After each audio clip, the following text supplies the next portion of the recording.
Well, the debate on the implementation of the Uniform Civil Code continues. Now, the Himachal Pradesh CM Jai Ram Thakur has said that his government will implement UCC soon, and that this will help Muslim women live better lives. That's a big statement coming from the Himachal Pradesh CM. Let's have a quick look at the reactions coming in on this breaking story at this point of time. जल्दबाजी नहीं करेंगे, सारी चीज़ को लेकर के उनने निर्णय किया है। उस निर्णय पर जो है कई तरह की बातों को लेकर के जो है अच्छा भी एक संदेश गया है और उसको एग्जामिन करेंगे उसमें क्या किया जा सकता है। लेकिन उसके बावजूद हिमाचल अपना कुछ सोच करके जो है बेहतर क्या किया जा सकता है वो करने की कोशिश करेंगे। मैं सबसे पहले कहता हूं कि यूनिफॉर्म सिविल कोड फॉलो करने वाली गोवा है पहला राज्य है जो उसने, मुझे लगता है कि यूनिफॉर्म सिविल कोड वाला जो पूरा स्टडी करके उसी में से एक section which is an 8 of the 3 section uniform civil code में से निकाला है। There are the uniform civil code had form in 1860। Afterwards there is one amendment in the 1910।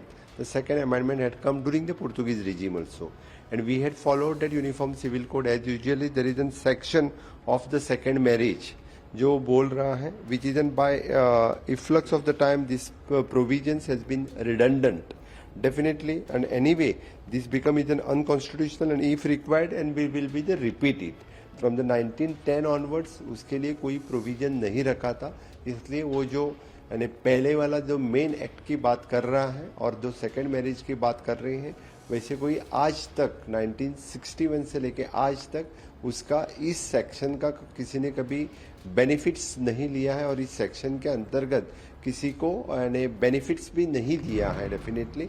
So there फिर मैं कहता हूं कि यूनिफॉर्म सिविल कोड जो हर एक के लिए समान कायदे से नियमित रूप से समान कायदा हर एक के लिए फॉलो करना है, उसी से यूनिफॉर्म सिविल कोड सभी देश भर में फॉलो होना चाहिए।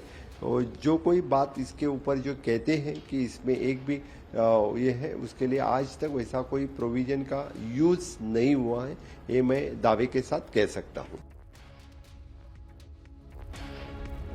All right, so you heard all the reactions coming in. The debate over UCC is continuing, and a lot of BJP-led states are saying that the Uniform Civil Code is of utmost importance at this point of time, and also they are saying that UCC is a soul of the Constitution, and it should be implemented without any further discussion. And also they are saying that this is something that will also benefit the Muslim community, including women. And those reactions we just heard on that UCC story there coming in on Republic TV.